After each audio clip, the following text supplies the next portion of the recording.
Good afternoon friends, welcome to trading bazaar. जैसा कि आपने देखा लास्ट ट्रेडिंग सेशन हमारे लिए ज़बरदस्त रहा। जी हाँ, ज़बरदस्त रहा और हमारा जो निफ्टी है वो हरे निशान पे बंद हुआ और सेंसेक्स की बात करें वो भी हरे निशान में बंद हुआ और बैंक निफ्टी में भी एक ज़बरदस्त रैली देखने को मिली। लेकिन उसके अगले दिन जब हमारा मार्केट्स बंद थी यानी 2 अक्टूबर को, तो डाउ फ्यूचर्स ज़बरदस्त तरीके से गिरा। जी हाँ, 400 पॉइंट से ज़्यादा गिरा और जब उसने क्लोजिंग दी 3 तारीख को तो वो नेगेटिव माने रेड निशान में थी। तो ऐसी क्या न्यूज़ आ गई जिसकी वजह से डाउ फ्यूचर्स दिन में ही 400 पॉइंट से ज़्यादा फिसल गया और 134 माइनस में उसने क्लोजिंग दी। तो इसकी वजह से हमारे बाज़ारों पे ज़बरदस्त इम्पैक्ट पड़ने वाला है। वो न्यूज़ हम आगे जानते हैं क्या है। तो जी हाँ, वो न्यूज़ आपको वैसे पता चल चुकी होगी, लेकिन वो न्यूज़ है जी डोनाल्ड ट्रंप को लेकर।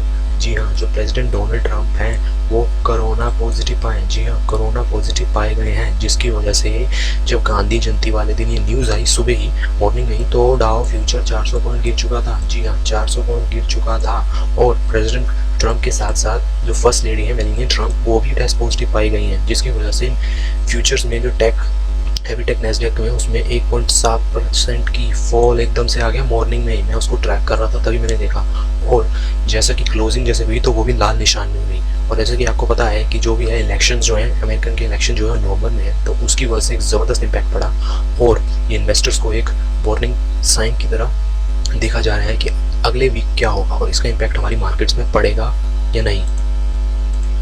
वैसे तो लग रहा है कि कल हमारी मार्केट्स में भी थोड़ा दबाव बना रहेगा, क्योंकि ये न्यूज़ ही ऐसी आई है। जब ये न्यूज़ आई तो डाउ फ्यूचर्स में 400 पॉइंट का जो है एकदम से फॉल आ गया और हमारी मार्केट्स में भी उसके साथ साथ फ्यूचर्स में थोड़ी गड़बड़ी दिखी। वैसा हम बता दें कि जो ट्रंप है, मिस्टर ट्रंप साहब हैं, उन्हें जो है मिलिट्री जो हॉस्पिटल सेंटर्स हैं वहाँ पे शिफ्ट कर दिया गया है और उनके भी टेस्ट वगैरह हो रहे हैं। तो उसके हिसाब से जो भी है आगे का हिसाब थोड़ा वॉलेटिलिटी ज़्यादा ही रहेगी, तो उसके ऊपर हमें ध्यान देना चाहिए। जैसा कि आपको पता है कि नवंबर में इलेक्शंस है अमेरिका में, तो इस चीज़ को देखते हुए भी मार्केट्स में एक सर्टन फॉल का और प्रेशर का जो है नज़रिया देखने को मिला, जो आगे हमें देखने को मिलेगा।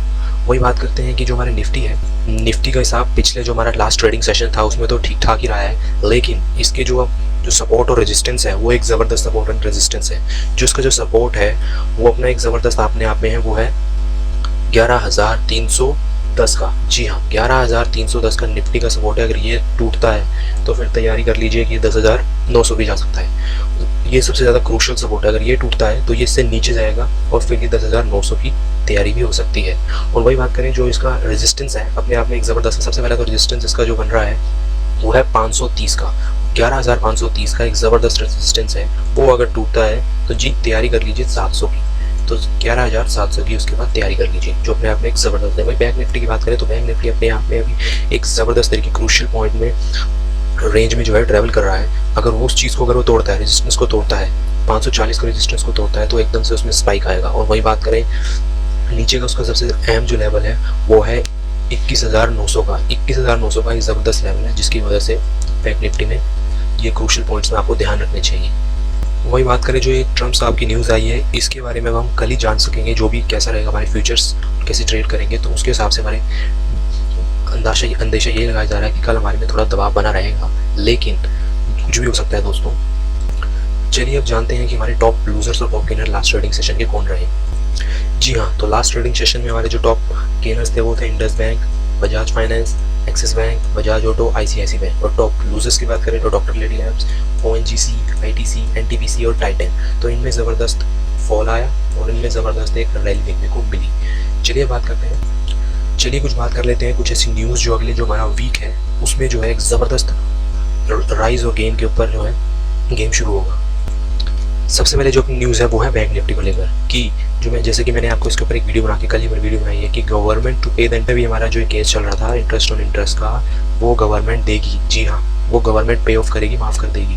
और उस कौन सा लोन, जिनके यहाँ 2 करोड़ तक का लोन है टिल अप टू डेट, इसके ऊपर मैंने वीडियो बनाई है, आप जाके देख सकते हैं। तो इसकी वजह से बैंक्स पे क्या असर पड़ेगा वो कल देखने को बनता है। बेसिकली जो लोन मोरेटोरियम के ऊपर जो केस था जो सुप्रीम कोर्ट में चल रहा था, उसमें सुप्रीम कोर्ट ने ये कह दिया है कि जो गवर्नमेंट है, माने गवर्नमेंट ने ये मान लिया है कि चलिए हम उसे पे कर देंगे, लेकिन जिसकी वजह से गवर्नमेंट के ऊपर 6 ट्रिलियन का एक प्रेशर आएगा और जो वो बर्डन जो है बैंक नहीं झेल सकते, तो उसके बारे में भी एक सुनवाई जो है वो मंडे को होगी। तो इसके ऊपर भी आप नजर बना रखें और बैंक्स के ऊपर एक ज़बरदस्त इसके ऊपर एक प्रेशर बना रहेगा, तो ये न्यूज़ उसके ऊपर ही है। और दूसरी न्यूज़ ये भी है कि कल से जो हमारे अनलॉक जो 5 है 5.0 है वो भी शुरू हो चुका है, और जिसकी वजह से होटल, रेस्टोरेंट्स और जो जो चीज़ें शुरू करने की शुरुआत है वो कल से ये भी शुरू हो जाएंगी। वहीं जो हमारे सिनेमा घर वगैरह हैं, हमारे मल्टीप्लेक्स वगैरह हैं, तो उनको भी 15 अक्टूबर तक के लिए ही शुरुआत के लिए कहा गया है। लेकिन कल से हमारे होटल और रेस्टोरेंट्स जो है वो जो भी बिजनेस है वो स्टार्ट हो जाएंगे, और 50%, जी हाँ 50% ऑफ कैपेसिटी के साथ ही वो खुलेंगे। और वही बात करें जो स्कूल्स और कॉलेजेस की बात है, उसको भी गवर्नमेंट ने, सेंट्रल गवर्नमेंट के ऊपर जो भी है उन्होंने भी निर्देश जारी नहीं किए हैं, लेकिन 15 तारीख के बाद कह रहे हैं कि उस टाइम के बाद स्कूल्स और कॉलेज के ओपन करने का भी वो सोचेंगे। वही बात करें कि एक और बात यह है कि रिलायंस की ने, जी हाँ रिलायंस में एक और इन्वेस्टमेंट आई है GIC और TPG की, जो 7,350 करोड़ रुपए, जी हाँ 7,350 करोड़ रुपए रिलायंस रिटेल में इन्वेस्ट करेंगे। ये अपने आप में एक ज़बरदस्त न्यूज़ है, जिसकी वजह से आपको रिलायंस के ऊपर भी कल नज़र बनाए रखनी चाहिए।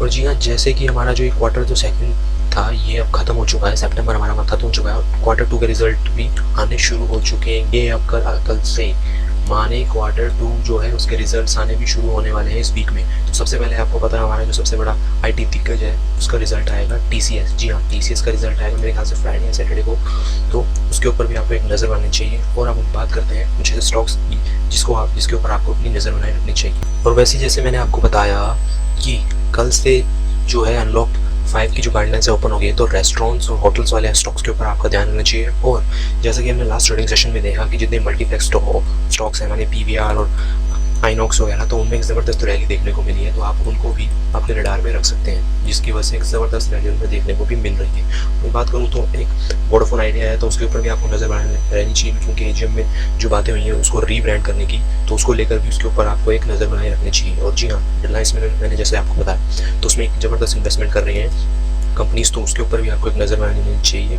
और कैमकॉम स्पेशलिस्ट, जी हाँ जो भी IPO हमारा रिसेंटली जी जो लिस्ट हुआ है उसमें एक ज़बरदस्त आपको पता है लिस्टिंग गेन उसने दिया है 115% का, जी हाँ 115% का। लेकिन जैसे ही वो ओपन हुआ तो उसने 20% का लोअर सर्किट लगा दिया, लेकिन अभी भी वो अपने इशू प्राइस से 72% है, तो उसके ऊपर आपको भी ध्यान देना चाहिए।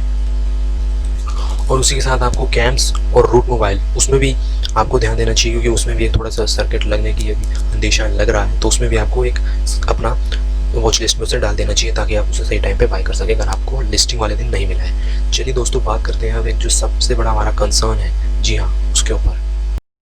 तो जी हाँ दोस्तों, वो है हमारा कंसर्न ये जो आपको पता है इस साल चल रहा है, वो है जी कोरोना वायरस। जी हाँ कोरोना वायरस के जो केसेस हैं देखिए आप बढ़ते ही जा रहे हैं। अभी थोड़े से स्टीप हुए हैं, लेकिन एक टाइम पे आप देख रहे हैं जैसे कि 1 लाख के पास आ रहे थे, लेकिन अभी थोड़े स्टीप होकर स्टेबल हो रहे हैं, लेकिन अभी भी जो केसेस हैं वो थाउजेंड्स में ही आ रहे हैं। और जैसा कि हम देख रहे हैं कि इंडिया का जो टोटल इस टाइम हो गया है वो 6.5 मिलियन, जी हाँ 6.5 मिलियन टोटल केस हो चुके हैं, और रिकवरी हमारी ज़बरदस्त है 5.51 मिलियन, और डेथ जो अब तक हमारी हो चुकी हैं वो 1 लाख से ज़्यादा हो चुकी हैं। और जैसे हम बात करें अभी लास्ट के टाइम की, तो उसमें 79,000 से ज़्यादा के केसेस आए हैं, 79,000 के ज़्यादा केसेस आए हैं, और 1000 से ज़्यादा डेथ हुई है। तो अपने आप में एक ज़बरदस्त एक कोरोना वायरस कंसर्न है, जिसकी वजह से जब फ्राइडे वाले दिन मार्केट में भी एक प्रेशर बना रहा, क्योंकि हमारे डोनाल्ड ट्रम्प साहब जी को भी पॉजिटिव पाए गए हैं। और जैसा कि हम और बात करें मार्केट में ये प्रेशर इसीलिए भी बना, जो डाउ हमारा एकदम गिरा, वो ये था कि जो अमेरिकन गवर्नमेंट है वो US स्टिमुलस पैकेज लाने की जो सोच रही थी, उसके ऊपर एक अभी बिल के ऊपर एक ज़बरदस्त जो उनका था कि जॉयफुल था कि इससे कुछ एक और रैली मिलेगी, लेकिन अब उसकी वजह से कोरोना वायरस जो हुआ ट्रम्प साहब को, उसकी वजह से एक ज़बरदस्त वॉलेटिलिटी मिल रही है। लेकिन अभी US की स्टिमुलस जो पैकेज है वो आने वाला है $2.2 ट्रिलियन का। वही बात करें एंजल ब्रोकिंग, जी हाँ ये मैंने आपको बताना भूल गया कि मंडे को एंजल ब्रोकिंग की भी लिस्टिंग है, तो आपकी उस पर भी नज़र होनी चाहिए। और वहीं forex data, RBI will release the forex reserve data for week end of 25 सितंबर को, जो कहता जो हमारा उसमें हुआ है, तो which show how much dollar has central bank has buying, तो सेंट्रल बैंक ने कितना डॉलर बाय किया, तो इस चीज़ को भी आपको नज़र में बनाए रखना चाहिए। तो ज़रूर चलते हैं दोस्तों, अगली वीडियो में मिलते हैं। आपको कैसी वीडियो लगी बताएं, कमेंट करें, वीडियो को लाइक करें, चैनल को सब्सक्राइब करें। और अगले वीक जो है ज़बरदस्त रहने वाला है, क्योंकि क्वार्टर 2 की अर्निंग्स भी आने वाली है, और जैसे कि आपको पता है डोनाल्ड ट्रम्प साहब का जो ये पॉजिटिव हुआ है वो हम सब के लिए नेगेटिव भी हो सकता है। तो कल देखते हैं मार्केट में क्या हिसाब रहेगा। चलिए दोस्तों मिलते हैं अगली वीडियो में। Let's trade money.